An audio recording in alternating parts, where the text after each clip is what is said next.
De volta com o Educador em Entrevista, nós vamos falar um pouquinho da Central de Cadastros da Assistência Social, aqui na companhia da Raquel. Raquel, obrigado pela participação com a gente. Bom dia. Bom dia, eu que agradeço a oportunidade de estar aqui esclarecendo, algumas dúvidas que normalmente as pessoas têm a respeito do cadastro. Bom, pensando um pouquinho a respeito do cadastro social, qual a finalidade, para que ele serve? Hoje o cadastro único é uma base de dados incrível assim que a gente tem a nível nacional, Então ele tem ali os dados sociais do município, por exemplo, no município de Batatais. A partir dele nós podemos planejar várias ações, projetos sociais. Então é muito importante que essa base de dados esteja realmente retratando a realidade que as famílias vivenciam, podem fazer esse cadastro único. Às vezes as pessoas têm essa dúvida, Quem pode fazer o cadastro, quem não pode? Existe um perfil para estar no cadastro único, E, na verdade, são as famílias com renda per capita até meio salário, Ou então renda familiar de até 3 salários. Esse seria o perfil primeiro, que pode realmente fazer o cadastro. Mas se, por exemplo, a família tem uma renda superior a isso e participa de algum serviço socioassistencial, participa do CREAS, por exemplo, ou de uma medida socioeducativa, também pode fazer o cadastro, Ou um serviço de convivência, de fortalecimento de vínculos também. É importante, falar dessa questão do cadastro, porque muitas vezes as pessoas procuram auxílio de entidades, de instituições, das mais variadas, e aí todo mundo fala assim, olha, vá até a assistência social, faça o cadastro, você só vai conseguir atendimento inicialmente via cadastro. Isso é um fato. Isso. Hoje, praticamente tudo que é ofertado pela assistência social indica esse registro no cadastro único, Então, quando a gente fala de cadastro, as pessoas logo relacionam com o programa Bolsa Família, Que na verdade realmente começou mesmo, foi o primeiro programa, mas hoje existe uma gama de programas, de projetos vinculados ao cadastro único, Entre eles o BPC, que a gente vai falar um pouquinho também, mas que eu acho importante alertar. Há famílias que já estão começando a receber algumas cartinhas com convocação para comparecer ao cadastro único e estão em dúvida, mas por que eu estou recebendo essa cartinha? Todas as pessoas que recebem ou que vão passar a receber, que vão requerer do INSS o BPC, precisam estar no cadastro único. Então, nós temos situações de pessoas que hoje já recebem o BPC e que ainda não estão no cadastro e que essas pessoas têm um prazo para fazer parte desse cadastro. O BPC idoso, que é para aquela pessoa que tem 65 anos ou mais, com renda per capita de até 1/4 do salário mínimo, inferior, aliás, a 1/4 do salário mínimo, precisa estar. Quem recebe e ainda não está no cadastro único tem até o dia 31 de dezembro para fazer parte, para fazer essa inscrição. A partir do ano que vem, quem recebe esse BPC idoso e não estiver, pode ter seu benefício suspenso, Quem recebe o BPC deficiente, que é a pessoa que comprova que não tem condições ou capacidade para o trabalho, por uma questão de doença, uma questão de deficiência física ou mental, ela vai ter o ano de 2018 para ser inserida no cadastro único. Então, o prazo seria até o final do ano que vem. Não sei se ficou claro, mas o BPC idoso é esse ano e o BPC deficiente o ano que vem, para estar no cadastro único o prazo. Porque isso, eles separaram por segmentos para que todos estejam cadastrados, porque como foi feito, por exemplo, com Bolsa Família, é uma prerrogativa para qualquer ajuda estar cadastrado. Exatamente. Isso facilita conhecer melhor a realidade que as famílias vivem e até mesmo propor novos projetos no município para melhorar a qualidade de vida, né? Então, esse eu penso que é o principal objetivo.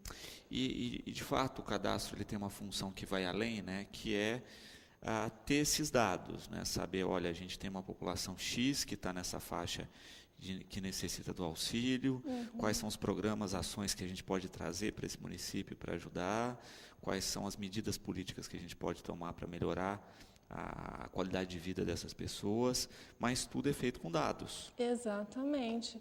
Pelo cadastro único, você consegue identificar até mesmo crianças que estão na idade de creche ou a escola, né? Enfim, você consegue planejar o que esse município precisa investir, né? Então, acho que isso é uma grande contribuição do cadastro. Agora, para que isso se torne realidade, é importante realmente que as informações sejam de qualidade, né? E para isso, hoje, o cadastro ele cruza informações, quer dizer, o governo federal cruza as informações do cadastro único com outros sistemas de informação. Então, nós temos o INSS, nós temos o Ministério do Trabalho. Hoje existe também já esse registro mensal da questão dos empregados e desempregados. Então, há esse cruzamento também. E, enfim, da Receita Federal, de outros sistemas. Tudo isso visando a qualidade mesmo das informações. Por isso, assim, eu queria só esclarecer algumas coisas também. Muitas vezes, quando a pessoa é beneficiária de algum dos programas, ela fica receosa de procurar o cadastro único quando tem alguma modificação. Por exemplo, ela consegue um emprego, ela aumenta um pouco essa renda, e ela fica receosa de procurar e perder o benefício, né? Eu queria só informar, assim, por exemplo, na questão do Bolsa Família, a renda per capita seria até R$170. Mas, por exemplo, se você aumentou um pouquinho a renda e ficou até meio salário mínimo por pessoa na família, existe uma regra no programa, que é a regra de permanência.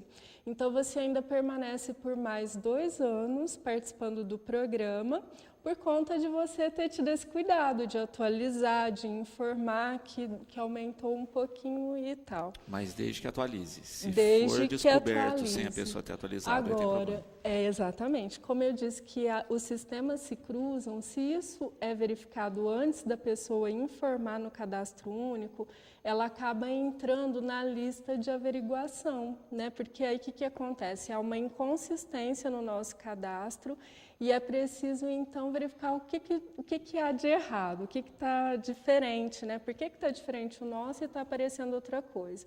Muitas vezes pode ser até mesmo um erro de sistema, mas de toda forma essa pessoa vai precisar nos procurar e apresentar documentação, informações, né? Quando isso acontece, essa pessoa perde o direito à regra de permanência, né? Outra coisa também, quando você não tem mais o perfil para participar do programa e você procura a central de cadastros, naquele momento, você fala assim, olha, eu consegui um emprego, agora eu realmente não vou mais precisar utilizar o programa ou eu não estou mais no perfil do programa, durante 3 anos você fica... por exemplo, se você voltar a ficar desempregado, você tem o direito de voltar imediatamente a receber aquele valor que você recebia antes, né? Então, você volta a participar do programa. Então, são alguns incentivos para que realmente você se preocupe em atualizar o cadastro. Há pessoas que se mudam de endereço, não procuram a gente e, às vezes, quando a gente precisa entrar em contato, já não consegue. Às vezes, é até para informar que vai participar de um outro programa, de alguma coisa assim, a gente não consegue localizar, né? Então, só para enfatizar a importância mesmo da atualização das informações. Aqui a gente falava a respeito do cadastro das ações. Uma coisa que vem fortemente no último ano é a questão da visitação e da confirmação desses dados, né? O que a gente nota é que muitas vezes houveram cortes e penalidades por cadastros falsos ou ações que as pessoas não informavam corretamente os seus dados. Exatamente, assim. Por isso eu digo, importante que dê as informações exatas. Quando isso não acontece e numa visita, por exemplo, verifica-se que a realidade que a família informou é outra, na verdade, que ela vivencia, essa família pode perder o direito de participar do programa Bolsa Família, por exemplo. Inclusive, pode até perder o direito de estar cadastrada, né, no CAD único. Ela pode ter o seu cadastro excluído, né, mas isso não é feito só pelo município. Existe o SENARC, né, que é um órgão ligado ao MDS responsável por toda essa verificação junto com o município, é uma parceria, né? E aí as informações são apenas colocadas no sistema, mas como já existe toda uma questão de regras, de lei que rege o programa, né, essa família pode vir a ser penalizada por conta de informações irreais, né? Uhum. E de fato, hoje, né, é o que você coloca muito bem, os dados se cruzam.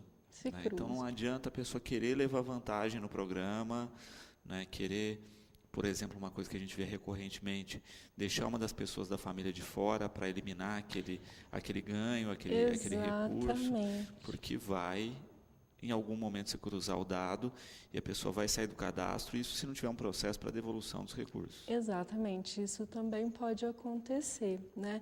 É muito comum, às vezes, isso acontecer de tentar excluir alguém que, na verdade, conseguiu alguma renda ou alguma coisa que pode interferir na questão do benefício. Outra questão que às vezes acontece também é a questão do cumprimento das condicionalidades, né? Por exemplo, de educação. Então, às vezes, quando o filho, a criança ou mesmo o adolescente não estão indo bem na escola, principalmente quando o que acontece mais são com os adolescentes, que eles não querem mais estudar, tal, e aí normalmente a família nos procura e fala assim, olha, eu queria excluir o adolescente porque não tem jeito, ele não quer ir para a escola, não sei o quê, não sei o quê. É possível. Então, assim, não podemos fazer isso, por quê?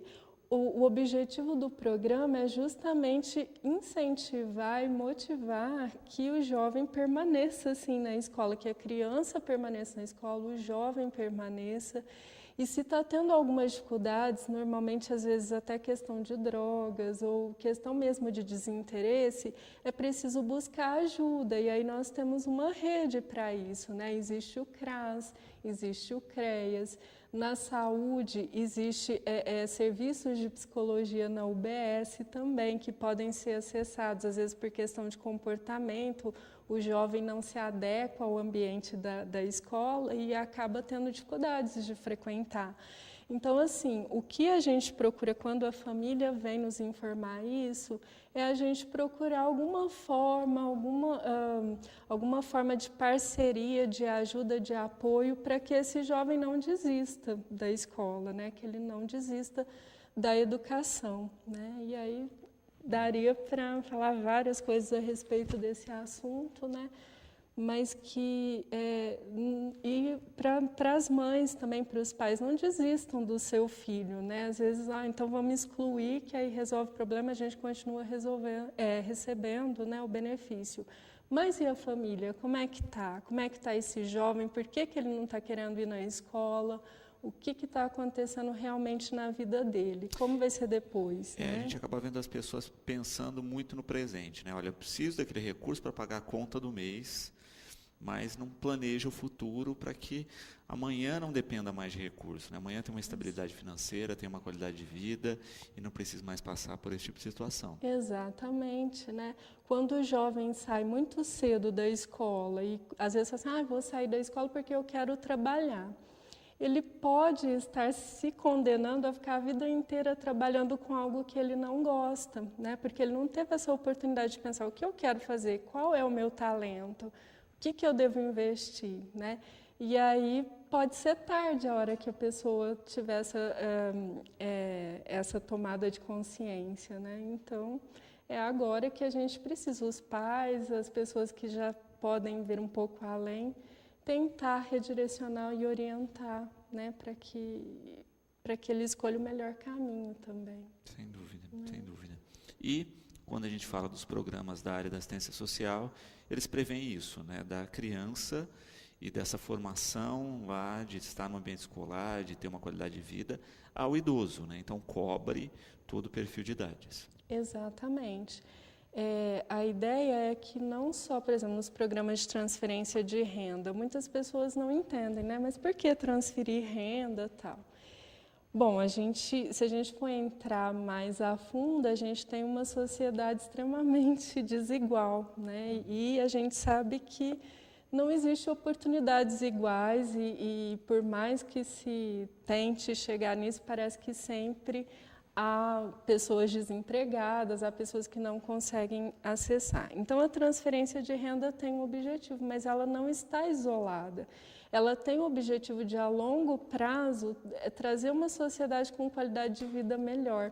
Então, quando atrela ao benefício, né, a transferência de renda, a questão da saúde, da educação, está se pensando que, a longo prazo, a gente vai ter uma sociedade melhor, né, mais capaz, com capacidades, com desenvolvimento de talentos que talvez hoje a gente não tenha tudo isso, né? E que são medidas simples, né? Olha, quando você exige a carteirinha de vacinação atualizada, né? Você está tomando uma medida de saúde de baixo custo, que é a vacinação, que no futuro vai evitar uma epidemia, uma doença que vira alto custo. Exatamente. Na verdade, é a prevenção, né, que acaba mesmo economizando e que, às vezes, por ser uma coisa tão simples, as pessoas não entendem a importância disso, né? Às vezes acontece até mesmo de profissionais não compreenderem toda a importância dessas ações, né? Mas a gente vai ver a longo prazo, as estatísticas vão mostrar que a qualidade de vida melhorou, né, da população. Aqui vamos falar um pouquinho dos programas, né? O cadastro dá acesso a um rol grande de programas. Vamos falar um pouquinho de cada um deles. Isso. Vou voltar um pouquinho no BPC, né? Hoje, a pessoa que quer requerer esse benefício precisa estar no cadastro único antes de qualquer coisa. BPC, né? Só para a gente esclarecer, é benefício de prestação continuada, né? Então, a pessoa com 65 anos ou mais, ou a pessoa com deficiência ou doença que a incapacite para o trabalho, que tem uma renda per capita inferior a 1/4 do salário mínimo, ou seja, quer dizer, tudo que a família tem dividido pelo número de pessoas for inferior a 1/4 do salário mínimo, essa pessoa pode requerer o BPC, né? Para isso, ela precisa ter o seu cadastro único, né? Precisa estar cadastrada e precisa ter o NIS, que é o número de inscrição social.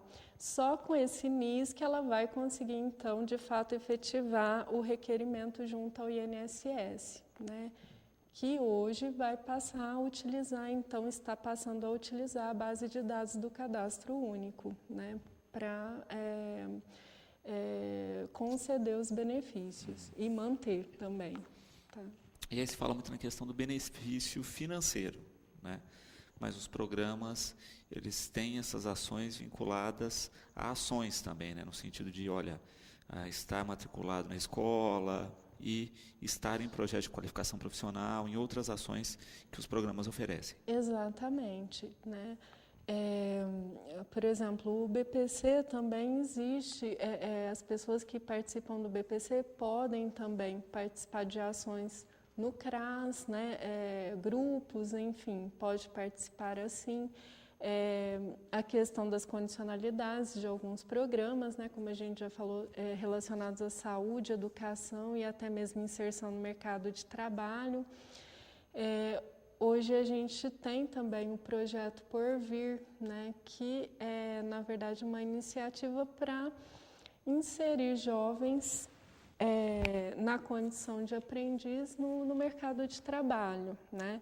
Então, nós temos um site do projeto Porvir, onde os jovens têm acesso a alguns cursos, né? e ele faz ali a inscrição, registra o seu currículo e as empresas de Batatais têm acesso também a esse site para que possam, então, efetuar alguma contratação, convidar para uma entrevista, verificar se está dentro daquele perfil que eles esperam do jovem também, né? Então, são algumas iniciativas ligadas também a programas de transferência ou ao cadastro único, né? Outra coisa também, são vários programas, né, a nível federal.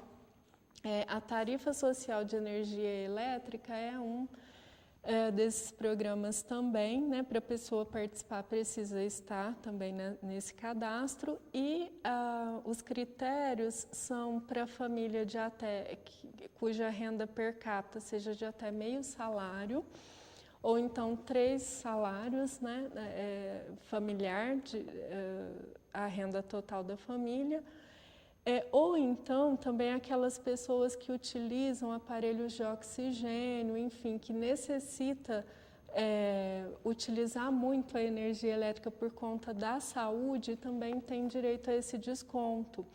Então, precisam estar indo até a central, pegar uma folha resumo com a gente das informações do cadastro único, juntar documentos pessoais do titular da conta, né, de energia elétrica e comparecer a CPFL para solicitar a inserção nesse programa. Outro programa, assim, são vários, eu acho que eu não vou conseguir lembrar todos, mas a gente já falou um pouquinho também da questão do Viva Leite, né, que é um programa ofertado na saúde, né, pelo Estado de São Paulo. Nesse caso, ele atende a crianças de 6 até 5 anos e 11 meses, né? E é feita uma avaliação com o assistente social da saúde, né? Mas o perfil prioritário seria para famílias de até 1/4 do salário mínimo, né? Para poder participar. E todos precisam também ter o NIS, então estar no cadastro único, buscar essa folha resumo junto conosco para apresentar na UBS, onde recebe o atendimento, né? Outra questão que assim é uma novidade que foi feito agora a partir de dezembro é o ID Jovem, né? Que o jovem que está nesse perfil, que já está cadastrado ou que tem o perfil para estar no cadastro único, ele pode, com o seu NIS, que é gerado ali, fazer a inscrição no ID Jovem, que dá direito a ele ao transporte interestadual gratuito, desde que ele agende, né, com antecedência, e meia entrada em eventos culturais, esportivos, né? Então, que também é legal e interessante. Outros programas têm, por exemplo, os programas estaduais Renda Cidadã e Ação Jovem. Então, às vezes a pessoa fala assim, eu não vou fazer o cadastro não, porque eu não tenho perfil para o Bolsa Família, nem para... E, às vezes, que acontece? O Ação Jovem e o Renda Cidadã são programas estaduais e o Estado tem utilizado o cadastro único como a base de dados. Então, ele vai selecionar as famílias e encaminhar para o município, verificar junto a esse jovem, junto a essas famílias, o interesse e se realmente tem o perfil para participação, né? Então, mesmo que você não esteja recebendo nada nesse momento, mas tem um perfil para estar no cadastro único, é interessante estar, porque você pode ser selecionado também para um desses programas, né? Renda Cidadã e Ação Jovem, a per capita é até meio salário mínimo por família, né? E pode participar até durante 3 anos. Para o jovem, não pode ter ainda concluído o ensino médio, mas tem que estar estudando, né? E, enfim, são alguns critérios, né? E aí a gente começa a pensar nisso, né? O cadastro, ele dá acesso a vários programas e cada programa com um perfil de necessidade. Porque às vezes a gente fica muito na questão financeira, né? E não é necessariamente isso que muitas vezes está conectado à área social aí, né? Às vezes a capacitação, a formação, esse apoio a outras questões familiares, são mais importantes do que a questão financeira. Exatamente, porque assim, é o bem-estar da pessoa, é a descoberta de si mesma ou do que ela pode fazer quando ela está em grupo, né? Ou mesmo, por exemplo, o que eu posso fazer na família, né? A família melhorando a sua qualidade de vida, melhorando as suas relações, né? Porque eu acho que tudo está muito aí na questão das relações interpessoais, né? A partir do momento que se melhora isso, outras coisas vão acontecendo por acréscimo, né? E, enfim, a assistência social, ela busca isso, o desenvolvimento da pessoa humana, né? E a gente descobrir que não estamos sozinhos no mundo. Então, que algumas coisas, algumas dificuldades que a gente vive hoje, se a gente estiver junto com outras pessoas buscando soluções, vai ficar bem mais fácil da gente encontrar caminhos, né? Sem dúvida, sem dúvida. E, de fato, você acaba vendo isso, né? Quando você começa a listar os programas, eu tenho certeza que alguns têm baixíssima procura, até porque as pessoas desconhecem, ou porque não entra a questão financeira e não chama tanta atenção. É verdade. Um deles seria o serviço de convivência e fortalecimento de vínculos, né? Onde nesse momento se trabalha crianças e adolescentes de 6 a 15, de 16 a 18. Existem para os idosos também, a partir dos 60 anos. E existem grupos também, né? Nos CRAS, como eu disse antes, né? E na verdade, visa desenvolver habilidades, né? Habilidades sociais, habilidades pessoais. E quando você está ali em contato, você vai descobrindo algumas soluções que talvez sozinho você não conseguiria, né? Então, para as crianças, para os adolescentes, eu penso que o serviço de convivência ajuda muito na questão, por exemplo, do trabalho em equipe. Ali você já está aprendendo como é que você se relaciona, como é que você vai conseguir desenvolver algumas coisas. E quando chegar a época de ingressar no mercado de trabalho, essa pessoa com certeza já está à frente, já desenvolveu algumas habilidades que talvez outro jovem que não teve essa oportunidade não tenha desenvolvido, né? Assim. Sem dúvida. O Caio pergunta, né? É o mesmo cadastro que a pessoa faz e aí depois ela vê que esses programas ela pode acessar. É um cadastro, como o nome já diz, é único. Exatamente, é isso mesmo. Pode ser que no momento que a pessoa faça o cadastro, ela ainda não tenha perfil para participar de algum programa ou não esteja ali com aquela vaga. Mas é importante se cadastrar porque são vários programas vinculados ao mesmo cadastro, né? Dá para se pensar como se fosse um cartão SUS, por exemplo, né? Não quer dizer que vou esperar eu ter um problema de saúde para ter o cartão. Exatamente, é isso mesmo, perfeito. Né? Então, eu faço meu cadastro porque eu estou dentro daquele perfil que eu falei inicialmente, né? Que seria até meio salário por pessoa na família, né? Ou então até 3 salários no total da renda familiar, ou que esteja participando de medida socioeducativa, de algum trabalho no CRES, no CRAS, no serviço de convivência, essa pessoa pode fazer, né? Perfeito. Nessa questão específica, né?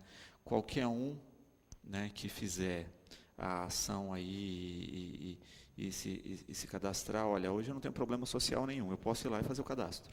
Pode, desde que esteja nesse perfil, né?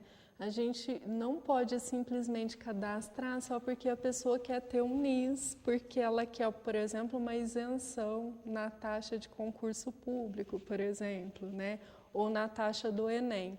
Não é assim que funciona, né? Então, para você ter o cadastro, você tem que ter esse perfil que eu disse anteriormente, mas você pode fazer mesmo que naquele momento você não tenha nenhuma necessidade de utilizar.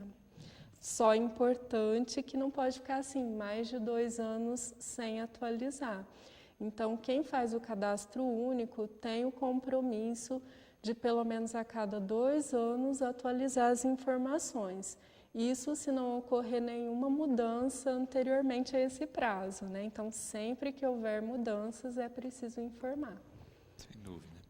E essa colocação eu acho que é mais importante, né? Manter o cadastro atualizado, né? Eu acho que tem sido o maior erro, né? A gente falava, por exemplo, da questão das visitações, né? De ir até a residência e ver, acompanhar se de fato a pessoa tem ou não necessidade. Muitas foram cortadas de programas, não porque tiveram uma melhora na renda, mas porque não informaram.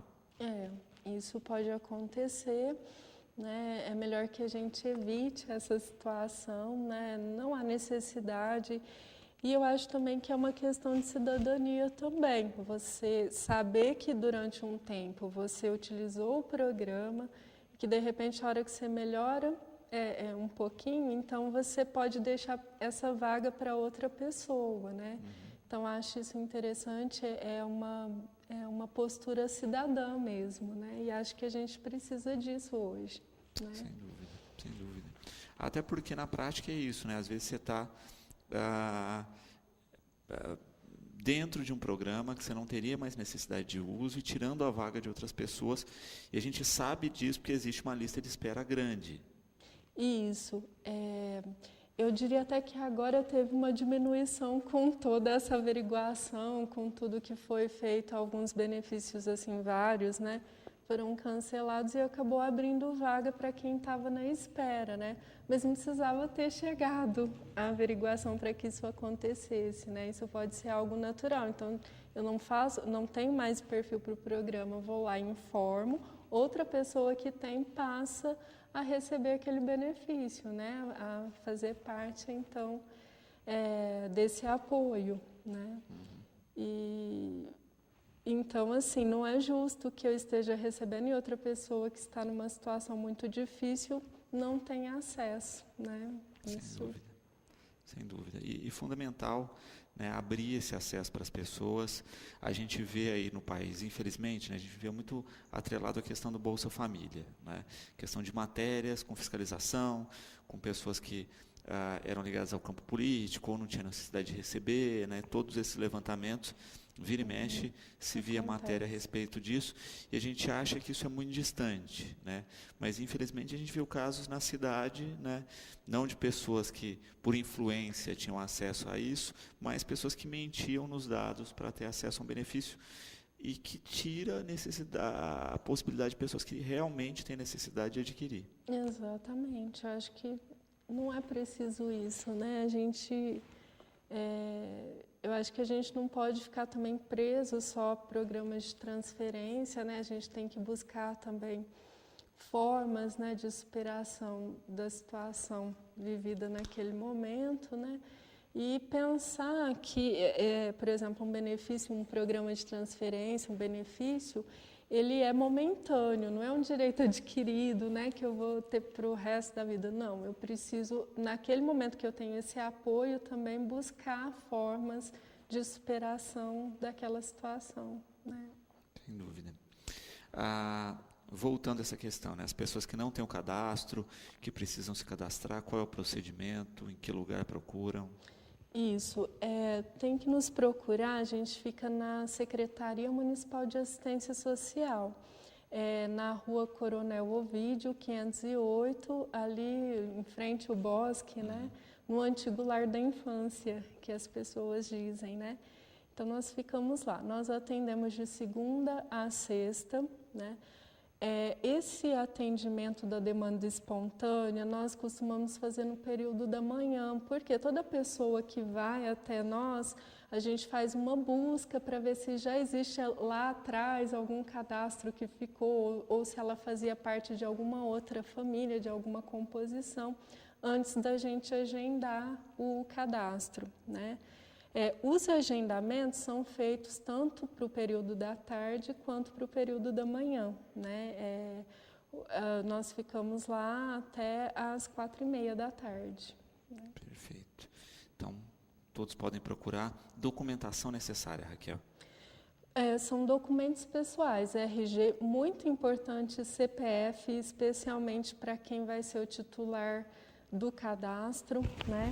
Então, CPF, título de eleitor, carteira de trabalho, holerite, né, para quem tem aí, conta de energia elétrica, cartão do SUS, né? Então, tudo isso a gente pega, até porque também é importante que tudo esteja atualizado, inclusive no SUS, né? Às vezes nós cruzamos informações também com o SUS para verificar a questão de endereço, se está tudo ok, né?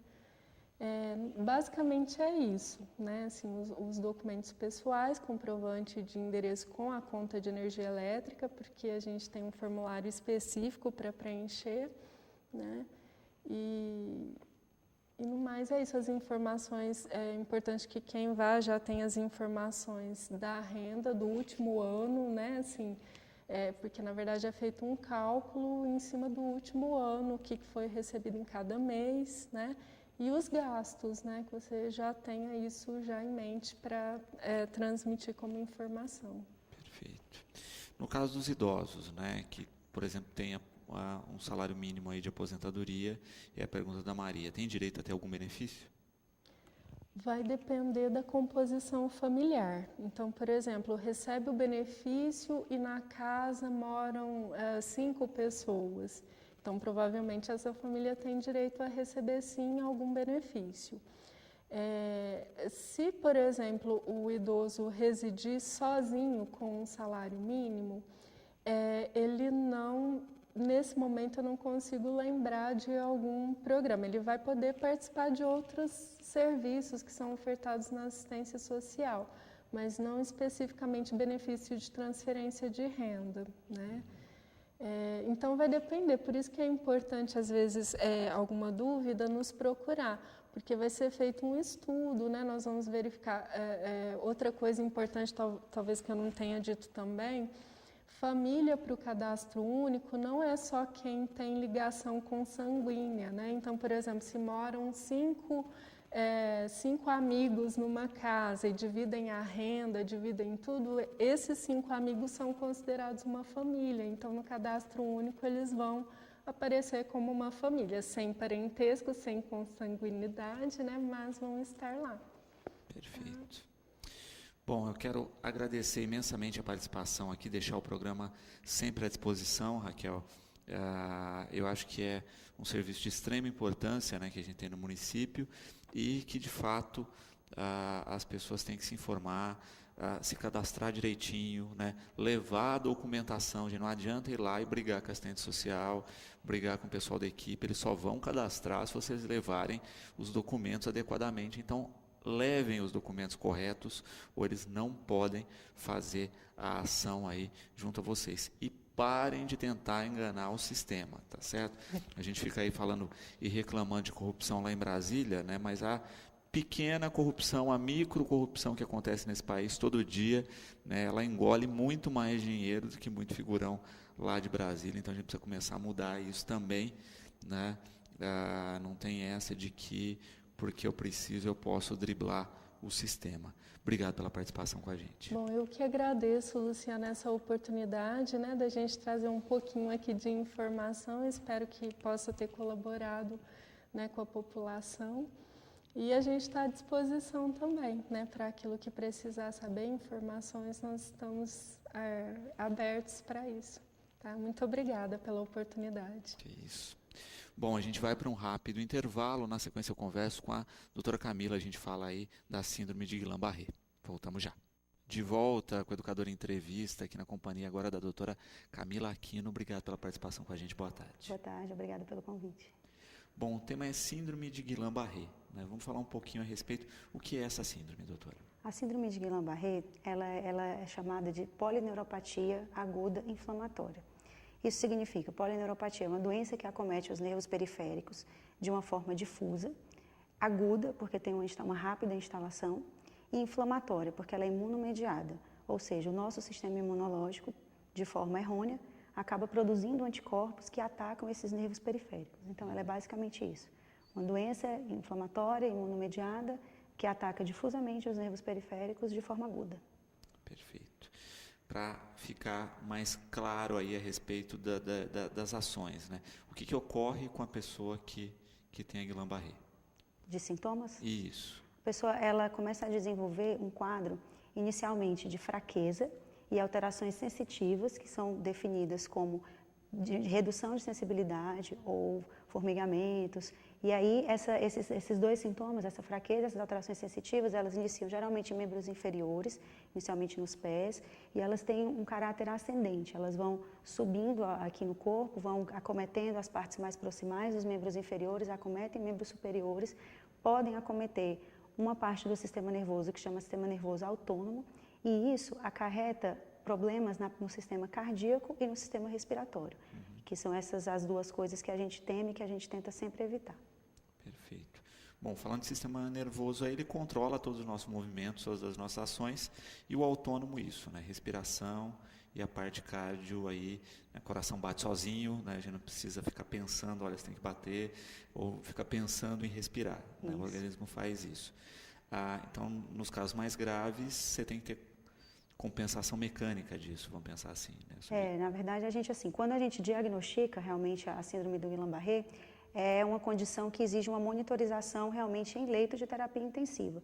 Justamente por isso, porque a gente tem que monitorizar a parte cardíaca, alterações de ritmo, alterações pressóricas e a parte ventilatória, para que a gente precocemente possa intervir com mecanismos de ventilação mecânica, para que a gente evite complicações e evite a morte, que é uma coisa que não é comum acontecer. A taxa de mortalidade no Guillain-Barré não é alta, mas ela pode acontecer e o risco aumenta mais se a gente não está com o paciente em leito monitorizado para detectar essas alterações de forma precoce. E o que causa? Né? Quais são as causas? É assim, como eu te falei, ela é uma doença imunomediada, ou seja, por algum motivo, o nosso sistema imunológico desorganiza e produz anticorpos contra os nossos nervos. A gente sabe que as causas, o que se sabe de causas conhecidas para que desorganize o sistema imunológico dessa forma, são contatos, o que a gente tem de bem determinado, contato com agentes infecciosos, especialmente agentes virais de vias aéreas superiores, bem conhecidos, o vírus Epstein-Barr, o citomegalovírus, mais recentemente, dengue, o Zika vírus e micro-organismos que causam gastroenterite, infecções intestinais, especialmente o Campylobacter jejuni. Então, a infecção por esses organismos, ela desencadeia normalmente uma resposta imunológica contra esses micro-organismos, mas por algum motivo que a gente não sabe explicar ainda qual, essa resposta imune que desencadeia causa uma resposta imune cruzada e aí, ao invés de atacar só esses micro-organismos, a nova resposta imune ataca os nervos periféricos. Pode atacar tanto a parte é como se fosse um envoltório, que é a bainha de mielina, que dá uma das formas do Guillain-Barré, que é o Guillain-Barré desmielinizante, ou pode atacar diretamente o nervo, que é a parte funcional do nervo, que é o axônio, que é a forma que a gente chama de Guillain-Barré axonal. Essas são as duas principais, mas tem um espectro bem grande de apresentações, dependendo dos locais e da gravidade desse acometimento.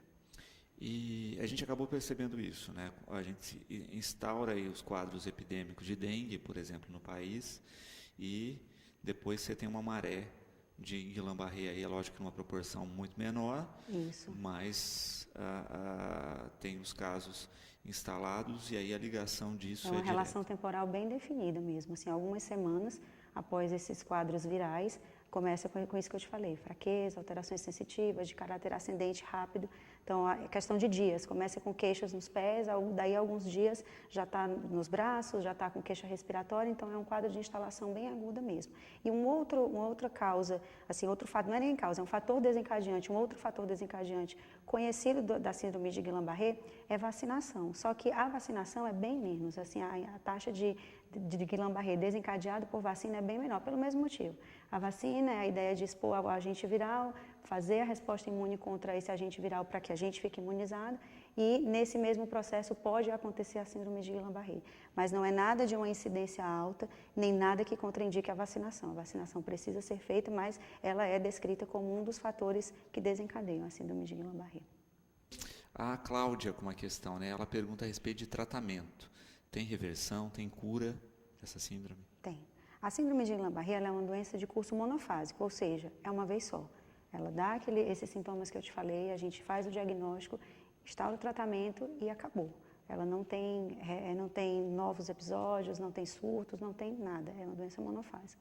Quando a gente faz o diagnóstico da síndrome de Guillain-Barré, que a gente confirma esse diagnóstico clinicamente, ou seja, pela história, pelo exame físico e pelos exames complementares que nós temos na mão para dar esse diagnóstico, a gente vai instalar o tratamento. O tratamento ele consiste basicamente de duas opções. Ou a gente faz um procedimento que chama plasmaférese. plasmaférese é um procedimento em que é semelhante a uma hemodiálise.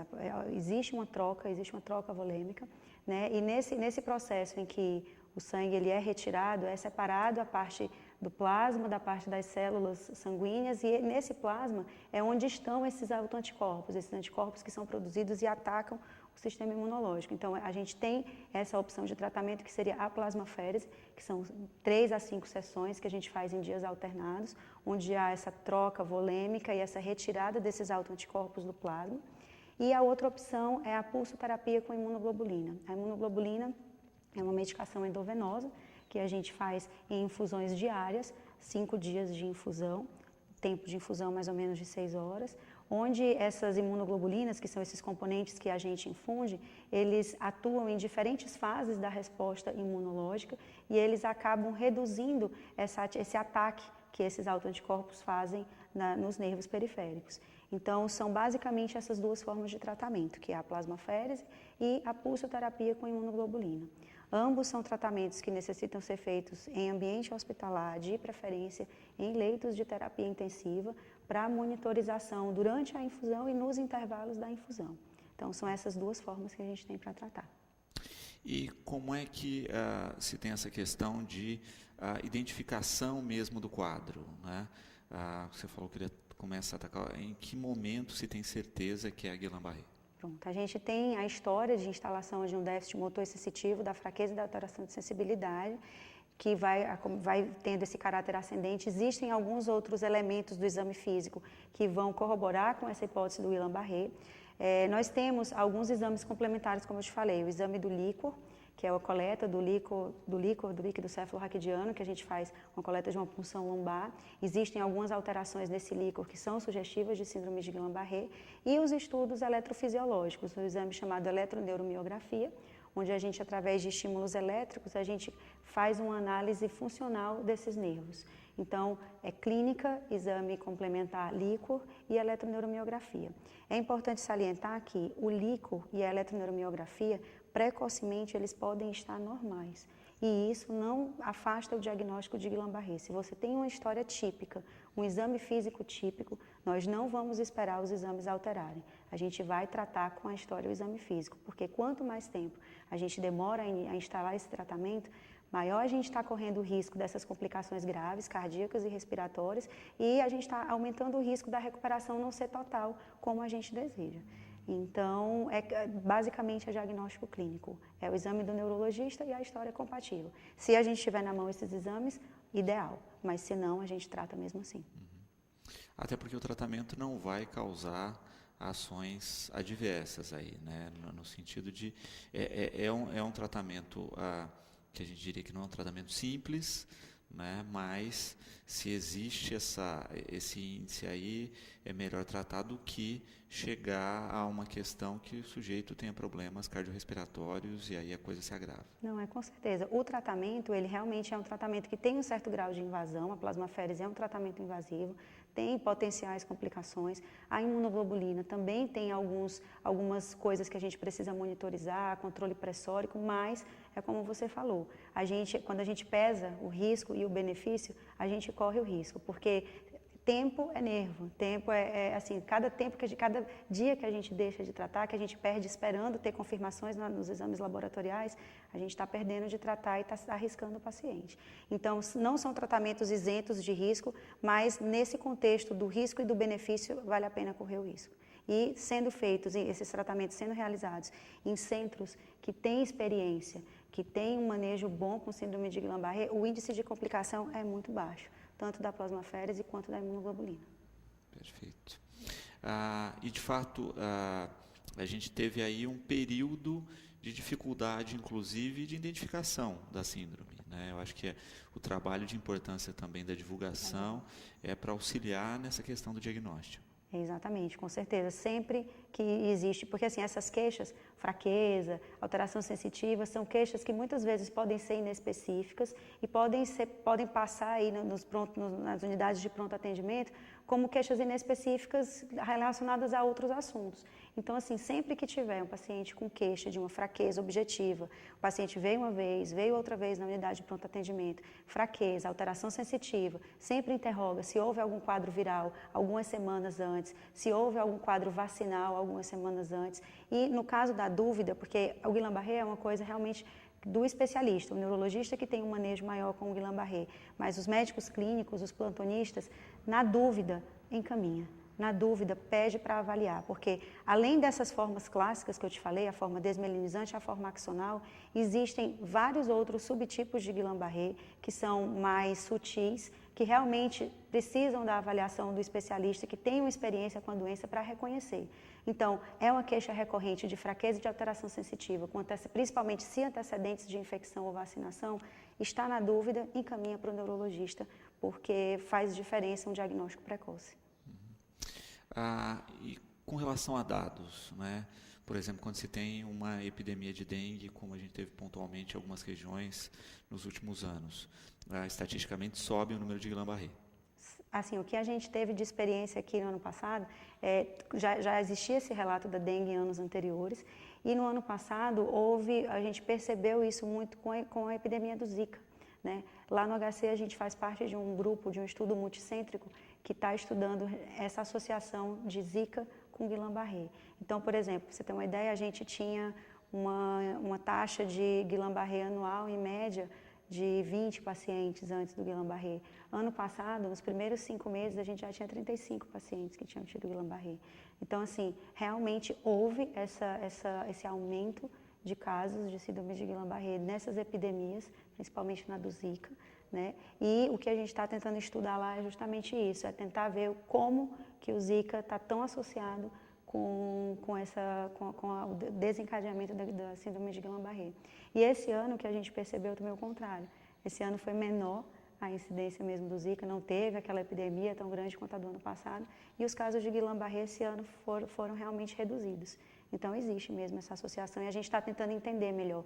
O Guillain-Barré a gente entende bem o sintoma, a gente entende bem o tratamento, mas a causa a gente ainda não entende muito bem. Então, é uma doença que ainda é alvo de estudos no mundo inteiro e está sendo estudado toda hora o Guillain-Barré. E como toda doença autoimune, né, eu acho que tem essa questão prática aí de se entender bem o mecanismo, e eu acho que está na relação das doenças que mais a ciência tem dificuldade de entender o que causa, né? Eu acho que é onde se tem um índice grande de pesquisas e que os resultados são pouco conclusivos pelo investimento que a gente tem até hoje, pela duração aí das pesquisas. É exatamente isso. Essas doenças autoimunes em geral, são as mais difíceis da gente entender como na causa. A gente trata o efeito, a gente reconhece a doença, a gente trata o sintoma, mas a causa realmente é como você falou, ainda tem muito para se descobrir, tem muito para se estudar, apesar de já hoje em dia, em relação a 50 anos atrás, a gente já conhece muito mais, mas ainda é a ponta do iceberg, ainda tem muita coisa aí que a gente precisa estudar e se familiarizar das doenças autoimunes. A Cláudia, né, com uma questão interessante aí. As pessoas começam a ter determinado sintoma. Existe o sintoma da Guillain-Barré sem alguma causa dessas que antecede? Então, por exemplo, olha, porque às vezes acontece isso, né? A pessoa até teve um quadro de dengue, mas foi tão leve que nem lembra ou confundiu com um pequeno resfriado ou com uma virose, né? E às vezes passa batido. Existe essa possibilidade? Existe, sim. Uma quantidade razoável de casos não tem nenhum fator desencadeante, não tem nenhuma infecção prévia, nem quadro vacinal, e é um quadro típico e responde ao tratamento e segue o mesmo curso dos outros casos, então existe sim. Então, o que a gente falou dos indicadores aí, olha, não quer dizer nada, assim, no sentido clássico de, olha, estou tendo esse cansaço, perdendo o controle dos membros inferiores, já procure uma avaliação médica inicial, para que seja feito o reconhecimento dos sinais de alarme para a síndrome de Guillain-Barré. Não necessariamente se ligue a obrigatoriedade do quadro infeccioso prévio. Se tiver, é um fator a mais, mas se não tiver, não descarta. Quando se pensa, né, nas ações claras aí do tratamento que você colocou, desse passo a passo e dessa rotina, você colocou isso, né? Uma vez tratado, não existe quadro de que a pessoa tenha uma recidiva aí. Não. ele não é uma doença recorrente, né? Geralmente, ao longo de 3 meses, 90 dias, a grande maioria dos pacientes já estão com uma remissão bem considerável da doença. A gente sabe que a doença ela pode melhorar até 18 meses, então o paciente pode ter melhora progressiva até 1 ano e meio depois da doença. Uma quantidade pequena, uma parcela pequena de pacientes, algo em torno de 10%, pode ficar com alguma sequela motora, alguma sequela sensitiva, mas a doença realmente é monofásica. Se, por um acaso, houver, com o passar dos meses ou até mesmo dos anos, alguma piora que lembre esse quadro inicial, aí a gente vai pensar em outra doença, que chama PIDC, que é uma polineuropatia inflamatória, semelhante ao Guillain-Barré, só que crônica. Ela é um pouco diferente, mas eventualmente ela pode se instalar de uma forma subaguda e imita um Guillain-Barré, mas isso é a raridade da raridade. A doença mesmo é monofásica. Se tem uma outra piora, uma recidiva, aí nós vamos pensar em outro diagnóstico. Talvez aquele primeiro não foi Guillain-Barré. A doença, né? O Caio perguntando aqui, ataca mais homens ou mulheres ou tem um equilíbrio? Equilíbrio. Tem uma incidência igual em ambos os sexos. Não tem preferência por nenhum dos dois e com relação à idade, também não tem predileção por idade. Crianças podem ser acometidas também. A gente acaba vendo uma incidência maior em adultos, mas crianças também têm o mesmo risco do Guillain-Barré, mas não é risco aumentado por idade nem por sexo. Então, basicamente a mesma coisa. Janaína, uma questão interessante aqui, né? Se ataca todas as faixas etárias, pode atacar bebês, né?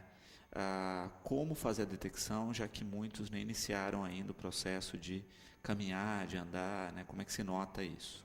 Para atacar bebê, assim, é um pouco mais raro, porque precisa que o sistema imunológico esteja maduro já o suficiente para ter a resposta às infecções em geral. Então, o bebê, ele está formando o seu sistema imunológico. Então, é mais raro, eu acho que eu nunca vi em bebês, justamente por conta disso, porque você precisa ter uma resposta imunomediada. Então, o sistema imune, ele tem que ter uma mínima maturidade para que ele possa desenvolver esse tipo de resposta. Se houver algum bebê com sintomas semelhantes, aí a gente vai pensar em outras causas genéticas, outras causas que não inflamatórias para isso. Mas Guillain-Barré em bebê, não lembro de ter visto. Assim, tem crianças, mas que tem que ter um mínimo de maturidade imunológica para acontecer. Também dentro do conceito prático aí de tratamento, de averiguação, o centro de referência aqui nosso vai ser Ribeirão Preto. Vai ser Ribeirão Preto, vai ser o HC. Então, lá é onde a gente tem toda a estrutura para atender, tanto com relação a esses tratamentos, porque não são tratamentos baratos, são tratamentos caros. A plasmaférese precisa ter uma estrutura montada, então o nosso hemocentro lá, a gente tem essa estrutura montada para fornecer esse tipo de tratamento. E a imunoglobulina, que é o outro tratamento endovenoso, é um tratamento que é fornecido pelo SUS, pelo alto custo, mas não são todos os centros que têm acesso. Então, o nosso centro lá de Ribeirão, do HC, em Ribeirão é o HC que faz esse tratamento, e é um tratamento bastante caro também da imunoglobulina. A gente faz uma média de 2 gramas de imunoglobulina por quilo. Então, você vê uma pessoa de 70 quilos, ela vai usar 140 gramas de imunoglobulina. O preço dessa imunoglobulina é algo em torno de, cada grama são $100. Então, você vê aí que realmente é um tratamento bem caro. Mais recentemente, nos últimos anos, eles vêm fazendo licitações, procurando alternativas e tem caído um pouco o preço da imunoglobulina. Mas ainda assim é um tratamento bastante caro, então por isso que precisa ser feito num centro de referência. Perfeito. O Luiz Cláudio colocando, né? Você já falou aí que a questão do gênero tem um equilíbrio, né? E que faixa etária também atinge todas. Então não tem ainda um perfil claro de identidade. Qualquer pessoa pode desenvolver pós um quadro desse de alguma das doenças citadas. Pode, qualquer pessoa em qualquer idade pode tem sistema imunológico funcionante, pode desenvolver sim. A Marlene, né, parabenizando pelas informações, diz que teve um familiar que teve a síndrome, que eles sofreram muito no primeiro momento até que conseguiram um diagnóstico e o tratamento realmente foi fantástico, sem deixar nenhum tipo de sequela. E ela coloca isso, né? Existem sequelas caso o tratamento seja tardio ou em alguns casos? Existe, né? Como eu te falei, mais ou menos 90% dos casos evolui com uma remissão completa. A gente vê alguns pacientes que têm uma sequela residual de uma fraqueza, algo mais distal, mais na ponta dos pés lá embaixo, mais queixas sensitivas também podem ficar como sequelas. O que a gente sabe é que assim, os casos que eles podem evoluir com pior prognóstico, que a gente fala, com pior evolução, de não recuperação completa de sintomas, são aqueles que demoraram muito para ser diagnosticados e que, além disso, vieram com a gravidade adicional. Aqueles casos que tiveram alteração do sistema nervoso autônomo, que tiveram alteração ventilatória, que necessitaram de intubação, que necessitaram de monitorização, que tiveram alteração cardíaca. Então, assim, tudo são chances. Não significa que se o caso de Guillain-Barré necessitou de intubação, vai evoluir mal. Pelo contrário, lá em Ribeirão a gente tem casos de pacientes que ficaram gravíssimos, pacientes que a gente teve que retratar. Isso nem está descrito na literatura, mas ficou tão grave, não melhorou com o primeiro tratamento, nós retratamos e a paciente ficou sem sequelas. Então, assim, são critérios de mau prognóstico, são indícios que podem haver um mau prognóstico, mas não é obrigatório. Então, é basicamente isso. Perfeito. Milton perguntando a respeito de duração do tratamento, se tem variação em cada caso. O tempo de tratamento? Isso. A plasmaférese a gente faz de 3 a 5 sessões e isso a gente faz em dias alternados. Então, você leva entre 6 a 10 dias para a plasmaférese. A imunoglobulina são 5 dias, então é uma infusão diária por 5 dias. Perfeito. E nessa questão, né, das pessoas que perderam movimentação ou com dificuldade dos membros, aí só o tratamento já resolve ou tem que ter aí um acompanhamento fisioterápico, outras ações? Precisa ter. O acompanhamento fisioterápico é fundamental, a reabilitação pós o tratamento é fundamental, porque existe o relato da melhora até 18 meses. Então, enquanto tiver sintoma, precisa reabilitar, porque tem a possibilidade de ter ganhos. E a gente vê, assim, nesse trabalho que eu te falei, que eu avalio os pacientes, já estou em 1 ano e meio de alguns pacientes que eu estou avaliando. E eles já estão ficando assintomáticos e mantêm a reabilitação enquanto tem sintoma. E a grande maioria evolui com resolução completa. Então, a reabilitação com fisioterapia é fundamental. Perfeito. Para quem quiser saber mais informações sobre a síndrome, a pergunta do Henrique aqui, existe material confiável disponível na internet, porque também tem isso, né? Existem sites especializados onde as pessoas podem se informar? É assim, ó, a internet é como ele falou, né? Tem de tudo, a gente não sabe o que pode confiar. O que eu recomendo, assim, sites que já são bem estabelecidos, como o Wikipédia, esses sites de informação geral, vale para você ter uma noção do que é a doença. Mas isso não substitui a avaliação caso a caso. Então, assim, não é porque você está lendo sobre a doença, você vai ficar estressado, nervoso, achando que toda fraqueza pode ser um Guillain-Barré, não. Eu acho que para informação geral, esses sites conhecidos internacionalmente bem estabelecidos, eles são confiáveis. Para a própria Wikipédia, eu dei uma lida, não tem nada absurdo escrito lá, tem informações realmente reais, assim, verídicas, bem gerais, não específicas e confiáveis, mas entrar não existe uma organização de Guillain-Barré assim, para o paciente que a gente possa estar orientando assim, casos gerais. Se o paciente tiver tido, o mais importante é a conversa direta com a equipe que cuida e aí a gente vai tirando as dúvidas caso a caso, porque a variabilidade do Guillain-Barré é muito grande.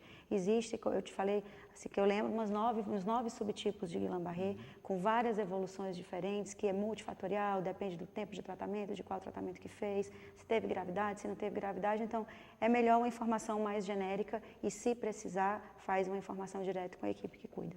Perfeito. O Rodrigo coloca, né? Em todo caso, vale a máxima aí do prevenir é melhor do que remediar, né? Então, a prevenção do Guillain-Barré não está no próprio Guillain-Barré, mas está na dengue, na zika, em todas as infecções aí. Exatamente. E que a maior parte do trabalho está nas nossas mãos, né? No sentido de, tradicionalmente, evitar água parada, né? Evitar todos os focos aí de mosquito, nas próprias infecções aí gastrointestinais, né? Olha, saber do preparo do seu alimento, onde você come, o que você come, né? Então está muito na nossa mão. Exatamente, está muito na nossa mão e o reflexo disso é o que eu te falei, a redução a mudança de números de casos de Guillain-Barré do ano passado para esse ano, que está diretamente associada ao Zika. Então, realmente, a prevenção desses quadros infecciosos é muito importante, não vai resolver 100%, porque existem os casos de Guillain-Barré que não são associados a isso, mas o que a gente pode fazer e o que a gente deve fazer é essa prevenção. Perfeito. Doutora, quero agradecer imensamente as informações, né? Eu acho que a gente conseguiu aí sanar muito das dúvidas dos nossos espectadores, agradecer pelo carinho aqui com o programa e deixar o espaço sempre à disposição para a gente falar não só dessa síndrome, mas de outras questões de saúde aqui com a gente. Eu que agradeço a oportunidade e realmente um trabalho importante esse de divulgação, porque a gente só suspeita do que a gente conhece. Então, conhecer é uma coisa que é fundamental. Então, agradeço a oportunidade e também me coloco à disposição para o que for necessário. Maravilha. Bom, o programa de hoje vai ficando por aqui. Lembramos que às 18h30 tem Cidade na TV, tá certo? Amanhã voltamos, como sempre, logo após o Fique Sabendo, com mais um quadro de entrevistas. E você fica agora com a programação da TV Brasil.